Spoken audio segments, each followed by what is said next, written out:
নমস্কার বন্ধুরা, কেমন আছেন সবাই? আশা করছি আপনারা সকলে খুবই ভালো আছেন। আমার নতুন একটি ভিডিওতে আপনাদের সকলকে স্বাগত জানাচ্ছি। তো আজকে হলো অমাবস্যা, মাঘ মাসের অমাবস্যা। আর আজকে একটা মন্দিরে আমার হাজব্যান্ডকে আর কি ওখান থেকে নিমন্ত্রণ করেছে। তো আমরা সেখানেই যাব। সেই মন্দিরটার ওই জায়গাটা খুবই সুন্দর, খুবই একটা মনোরম দৃশ্য আপনাদের সকলের সাথে আমি শেয়ার করব। আপনারা পুরো ব্লগটা দেখতে থাকুন। তো বন্ধুরা, এখন হচ্ছে দুপুরবেলা, একদম ভর দুপুর, আর বাঙালিদের খাওয়ার টাইম হয়ে গেছে, কারণ ঘড়িতে বাজে 1:15। আর আমরা দুজন আজকে এই দুপুর বেরিয়ে পড়েছি একটা খুব সুন্দর জায়গায়। সেটা হচ্ছে আমাদের কাছেই, প্রায় 2-3 কিলোমিটারের মধ্যে একটি খুব সুন্দর তারামায়ের মন্দির এবং সাজানো গোছানো আশ্রম আছে। আমরা যাচ্ছি সেখানে। যদি একটু আমরা পঞ্জিকা দেখি, তাহলে আজকে হচ্ছে অমাবস্যা, মাঘ মাসের অমাবস্যা। আর এই অমাবস্যার চতুর্দশীতেই এই মায়ের পূজা হয়। তো সেই মন্দিরে এখন আমরা দুজন যাচ্ছি প্রসাদ খেতে। তো সেই মন্দিরে যাব, দর্শন করব, মায়ের দর্শন করে তারপর আমরা পবিত্র শ্মশানে বসে সেই মন্দিরে মায়ের প্রসাদ খাবো। তো চলো দেরি না করে যাওয়া যাক, গিয়ে তোমাদের মায়ের দর্শন করাবো। আমরা চলে এলাম এই মা আনন্দময়ী তারা মায়ের আশ্রমে। আর দেখতে পাচ্ছ আমাদের মতন অসংখ্য ভক্তবৃন্দর ঢল নেমে পেয়েছে এই আশ্রমের মধ্যে। সবাই মায়ের দর্শন এবং মায়ের প্রসাদ গ্রহণের জন্য সবাই আজ এখানে সমবেত হয়েছে। আমরা এবার যাব মায়ের মন্দিরে। এটি হলো মন্দিরের মেন গর্ভগৃহ। আর এই মন্দিরেই বিরাজমান স্বয়ং মা তারা। আহা, কি অপরূপ রূপ তার!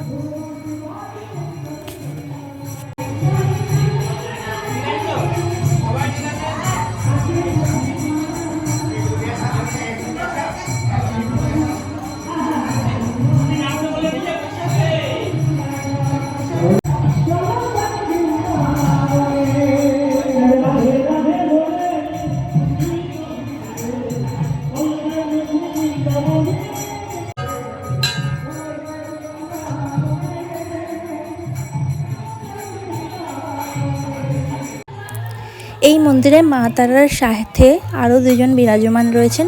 তিনি হলেন মা মনসা এবং রাধা গোবিন্দ।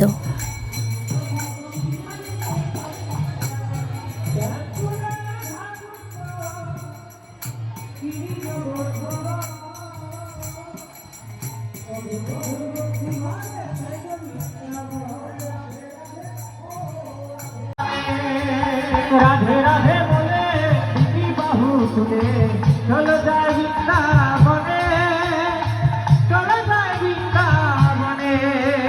রাধে রাধে বলে বাহু তুলে চলো যায় বৃন্দাবনে, চলো যায় বৃন্দাবনে। আর মন্দির থেকে বেরোতেই ঠিক তার পাশেই খানিকটা জায়গা জুড়ে কিছু মহিলা তাদের নানান রকম জিনিসপত্র নিয়ে বিক্রি করতে বসছেন। এখানে অনেক রকমের শাড়ি, জুয়েলারি এসব বিক্রি হচ্ছিলো। আর তারই একটা পাশে ছোট্ট একটি স্টেজ করে সেখানে ভগবানের নাম সংকীর্তন হচ্ছিলো। খুবই সুন্দর লাগছিলো শুনতে। আমরা ওখানে দাঁড়িয়ে কিছুক্ষণ শুনলাম। আর অনেক রকমের জিনিসপত্র এখানে মহিলারা আচার, আরও অনেক রকমের সস, ঘরোয়া জিনিসপত্র বিক্রি করছিলো, ঘরের তৈরি। আর হ্যান্ডমেড জুয়েলারিও ছিল অনেক রকমের, কানের চুড়ি, মালা, শাড়ি, ব্লাউজ, অনেক রকমের জিনিসপত্র নিয়ে বসেছিলো। সেগুলোই আমরা দেখছিলাম। আর মন্দিরের একটা ধারে পুরো একবারে খুব সুন্দর বাগান করে রেখেছিলেন তারা, ওনারা মন্দির কর্তৃপক্ষ। এখানে খুব সুন্দর বাগান ছিল, অনেক রকমের ফুলের গাছ টাছ লাগিয়েছিলেন ওনারা। দেখলেও খুবই সুন্দর লাগছিল। এবারে আমরা ধীরে ধীরে খাওয়ার জায়গাতেই যাচ্ছি। খাওয়ার জায়গাটা বিশালই বড়, অনেকটা মন্দিরের পিছনে পুরো ফাঁকা খোলা মাঠ। সেখানে একদম ওখানেই খাওয়া দাওয়া হয়, পুরো পাঁচিল দিয়ে ঘেরা ওই জায়গাটা। আর পুরো গেট ফেট তৈরি করে এখানে খুবই সুন্দর খাবারের ব্যবস্থা হয়েছিল। গোটা মাঠটাতেই বসে অনেক ভক্তবৃন্দরা ওখানে খায়। আর বহু জায়গা থেকে, আমাদের পুরো গ্রামটা থেকেই ওখানে লোকজন আসে।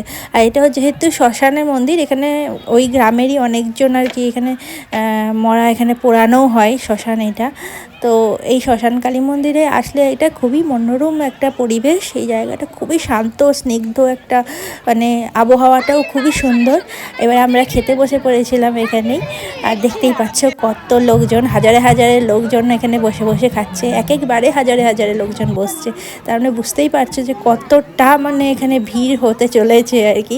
আমরা তো মানে 3 নম্বর ব্যাচে বসেছি, এর আগেও 2টো ব্যাচ উঠে খেয়ে চলে গেছে।